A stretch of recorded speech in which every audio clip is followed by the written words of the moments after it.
Hey friends, it's me, Sabrina. Welcome in. And can you believe that half of the year has already surpassed us? What is happening? And I know like everybody says that, but I genuinely am like, what is happening here? How have we gone so far into 2026? This is crazy. Like I'm already ready to get ready for Christmas. And we just had Christmas.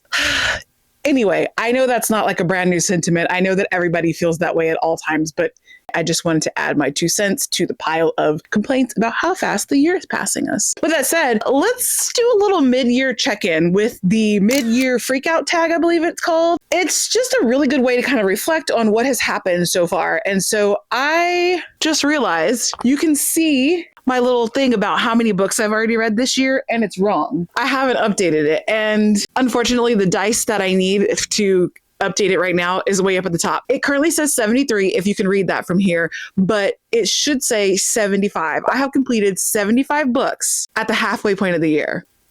75. Okay, so I'm on track. I'm on target for my typical 150. I don't know how that's going to go. A lot of times what happens is I will be on my way to 150 and we're in December and I'll be like, I just want to chill out. I don't want to read a ton of books right now. I just want to read one book and like languish in it. That's not my usual style. Usually I'm like, the more books, the better. Like I want to read every single book that exists on this planet. So I have to read as fast as I can, but I'm not a fast reader. So I just be doing my best. Okay. And anyway, let's get into this tag. The first question is, what is the best book that I have read so far in 2026? I've read some really, really good books. And if you know me, you know that I have a really hard time deciding on any one singular thing at any given time.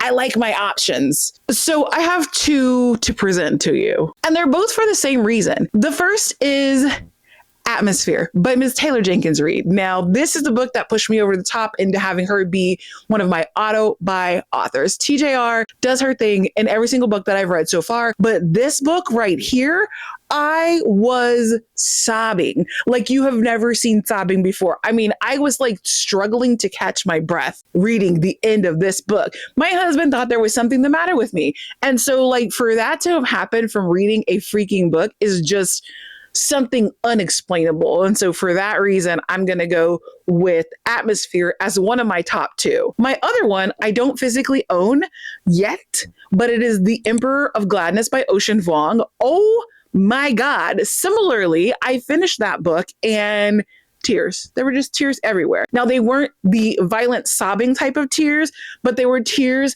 that I could not stop from coming. It just went on and on and on. And no matter how much I tried to talk about this book, I tried to talk about it weeks later in a wrap-up video, and I started crying again. So that, for me, that book was very impactful, and I don't even think I was expecting that out of that book. So yes, Atmosphere and The Emperor of Gladness currently are duking it out for a top spot for Book of the Year. The best sequel that I've read in 2026, I have not read that many sequels. If we're being honest, I just went and reviewed the books that I read, like the whole list of the books that I read in 2026. There are only like 5 sequels on there. That's crazy to me. And a number of those belong to Danielle L. Jensen for the Bridge Kingdom series. But the best sequel that I've read so far, I'm going to pick 2 again. So The Tempest Blade, which was number 6 in the Bridge Kingdom, it was just such a beautiful way to end that series. Like, yes, queen. And then Long Island by Colm Tobin. I have so many emotions about that book, and so many things about that book were so incredible. Like, I now stand for Colm Tobin, and I don't know that I thought that that was possible. I did not expect to have that fantastic of a time from reading his books, but I did. And he won't be denied. A new release you haven't read yet, but you want to. Oh, wait, that's actually easy. Hold on. The Ending Writes Itself by, I guess we're saying Evelyn Clark, but really this is by V.E. Schwab and somebody else. And I don't mean to be disrespectful to the somebody else person. It's just that I love V.E. Schwab with all of my heart. And so I know that she was one of the co-authors of this book, and I need to read it. I purchased it on release day and I haven't read it yet. It just doesn't feel like it's like the right season to be reading it yet. You know what I mean? So I haven't read it yet. I think that it's going to be a fall priority for me, but I cannot wait to read this one. Most anticipated release for the second half of the year. What's coming out still? There are a number of things that are on my list, but I'm like, what's my most anticipated? Oh, The Knave and Its Moon, Rachel Gillick, because my girl did her freaking thing when she wrote The Night and the Moth. Although, oh, no, but you know what? You know what tops that? Is it called Chosen Son? It's the follow-up to Fallen City by Adrienne Young. And the way that that book, the first one, gripped me, I simply cannot wait to read book 2. Like, that's one that I'm going to buy and read like the moment I get home. And a lot of my books I buy and I don't read them like for months later. So this one is like top of the list to read as soon as I pick it up. Okay. Biggest disappointment so far. Oh, I have 2 that come to mind. The first one is The Last Murder at the End of the World. I don't know, but I do know that I was expecting a lot of good things from the author, Stuart Turton, who wrote The 7.5 Deaths of Evelyn Hardcastle, and B, just how freaking beautiful this book is. Like, I don't know, if you're going to go that far with the sprayed edging, like, I think the book should have good quality too, not just be a pretty looking book. And I was like, about this book. So that's one of them. The other, I actually just finished reading a couple of days ago, and that is The Night Circus by Erin Morgenstern. Everybody freaking loves this book, and I literally could have done without it. I was unimpressed. It wasn't bad, but like, it was built up so well, and for it to come out and just kind of be like, what a letdown. What a letdown, I tell you. Biggest surprise. Okay, A Killer Kind of Romance. Now, listen, this book was purchased for me as a gift. I believe it was part of my Valentine's Day gift. It is not really something that I would typically read. It's a romance story with horror elements in it, and the cover is just not something that I typically would have picked up for myself. However, I had the time of my effing life reading this book. This was so good. And the romance in it was like front and center, but not the only thing happening. So we also got to focus on other things. And I think I have learned about myself that in a romance, I don't want it to just be romance. I want to focus on things outside of the romance that make it feel like it is a real story, not just we're reading someone's diary. So this actually provided that. And I was super shocked because I never would have picked this book up if I walked by it in the store. This was a very good gift for me, and I loved reading it. And I'm very glad that I had to pick it up and read it because I needed a serial killer book for my book club. My favorite new author, and I'm saying new to me, not like a debut author. My favorite new author is hands down Colin Tobin. I don't know. When I picked up Long Island, I picked it up as part of a challenge. I kept seeing this book everywhere, and I was like, let me just see if I can find this book at the library. It was part of my library challenge video series where I went to the bookstore. I found a bunch of books that I wanted. Instead of buying them, I went to the library and checked them out, and then I took them home and then I read them. And so this was one that, like, I see it at the store all the time. I've seen a lot of people talking about it, but I was not really ever interested in it. But I was like, let me just check it out. Since we're not paying money for it, we're going to the library. Let me just check it out and see how I feel about it. And like, I got it home and I realized it was actually a sequel. So then I had to go back to the library and get the first book. And I was just completely blown away by both of these books. And I have since purchased another one of his books to read because she's a fan. Newest fictional crush. Okay, so I was trying to find the original creator of this tag to make sure that this was actually a question in this tag, but I can't seem to figure out who was the originator of it. If you happen to know, please drop that in the comments because I would love to credit them on this video. I just took the questions from Googling because it's a pretty popular tag video and it just pops up in Google. Anyway, as I was saying, I don't really have crushes on people in books. I mean, I feel like the last person I had like a crush on in a book was Cassian, but like he's fey. It's not real. But anyway, I don't know that I really have book crushes, but if I had to choose someone, I think I would go with our main character from The Summer Girlfriend, Jeremiah Smith II. He did his thing and he got money, but he did his thing. Like he was a good boyfriend. I liked him. Newest favorite character. Ooh, okay. I read Witch Queen Rising by Savannah Stevens, I believe is her name. And the main character in that, Seraphine Barreau. Whoo, mama was not taking anybody's shit. Like, I loved her attitude. I just thought she was like the embodiment of everything that I am in my real life. Like, I in my real life, is this not real life? But you know what I mean? Like, I'm just like a no shit taker kind of person. So, and this came up at work the other day where I was like, oh, if you didn't want my opinion, you shouldn't have asked for it. Like, I'm real like that. And she was like that. So I really felt myself in her as a character. And I love it. I love it. A book that made me happy. Ooh, books make me feel a lot of things. Do I come away?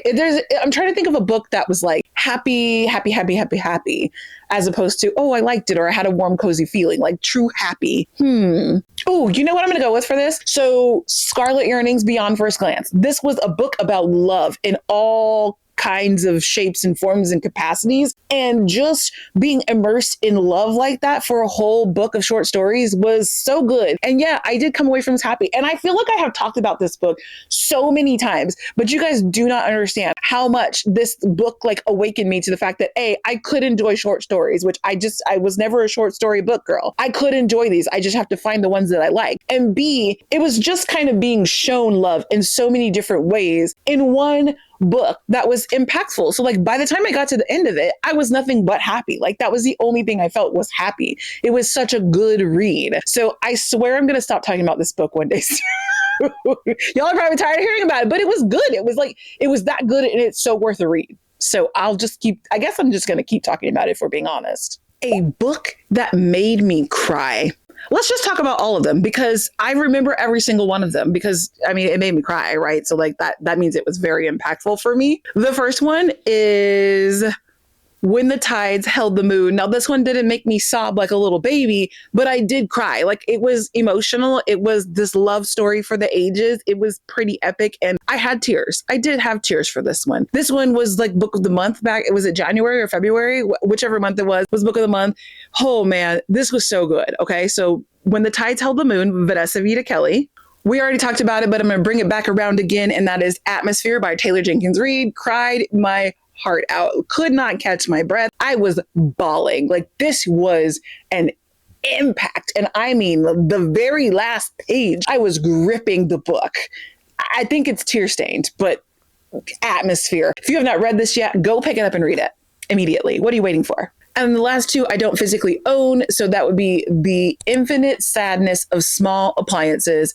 This one was another one where I shed a tear. I wasn't violently sobbing, but I shed a tear and I was just like, it was heartbreaking. And it was just like, it really took me to a place where I was having emotional feelings with my Kindle in my hand. And lastly, we already talked about this one as well, but y'all know The Emperor of Gladness took me to a place. It was sad. It was sad? I was trying to say it was sad. It was profound. It was sad. It was sad and it was profound and it just was really deep and tragic. Like, I don't know, but I cried so much over this book. And if I start talking about what happened in this book, even to this day, it's been like a month and a half since I read it, I will cry again. That's how good this book was. The most beautiful book I've purchased or received this year. So many because I am a cover buy girly. Goodness gracious. The most beautiful. Okay, listen, I have a nomination for this. This is the one that is immediately coming to mind to me because it is absolutely stunning. This Safe Darkness by Alexis Marigold. I don't know that this is going to come across on camera, but it's just so pretty. Like the purple, and maybe it's because I love purple, but the purple and just the design of it, I don't know, y'all. But this one is gorgeous, and it's the first one that came to mind when I read this question. And I cannot wait to read this one. I'm actually saving it to read for a specific reading challenge, so I haven't read it yet, but I really, really, really want to read it, like ASAP. What books do I need to read by the end of the year? Best friends, I have like hundreds of books that are unread. And so what do you mean by need to read? What does that mean specifically? All of them. But you know what I'm going to say is I'm going to say the 22 books that remain on my 26 and 26 and are not read yet. There are 22 of them. I'm looking right here because it's right here off camera. You see this green cart right here? These are my, well, not this. I read these already. They're just waiting for me to do a recap video here. But the second and third shelf here, ignore my water and mess. These two shelves, they still need to be read in 2026. So I think hopefully that's the same angle. So there's 22 of them on the list. Let me tell you what they are. Hold on. I have my little list right here of what they are. Can't hardly read it. These glasses. Maybe I need to go back to the eye doctor. We have The Priory of the Orange Tree, Ninth House, This Ravenous Fate, A Feather So Black, The Devil Three Times, The Night and Its Moon, Mad Honey, Ordinary Monsters, The Listeners, Ignite Me, You Could Do Damage, A Declaration of the Rights of Magicians, Elantris, Older, The North Wind, Gideon the Ninth, Mordu, Swordcatcher, The Poppy War, A Whisper in the Walls, Jade City, and The City of Brass. We got to get moving on this 26 and 26. I'm about to be in trouble. Yeah. So I don't know, y'all. I just need to get started on it. But anyway, that is our mid-year check-in, mid-year freak out tag. Let me know if any of these books are on your radar, like particularly my 26 and 26. I think I'm just going to have to make it a project to like start just like sit down and read those books. Like I can't just like let it happen by chance anymore. I'm going to have to start being very intentional about picking those books out to read. Yeah, anyway, that's my year so far. I will do another sort of like let's look at the whole year when we get to the end of the year. I had some fun videos for that last year. If you care to go back and look at those and see what I did last year. But with all that being said, I'm going to go ahead and let you guys go. But before I do that, make sure you hit the like button and hit the subscribe button. And that way we will keep track of each other. And I will then see you all in the very next video.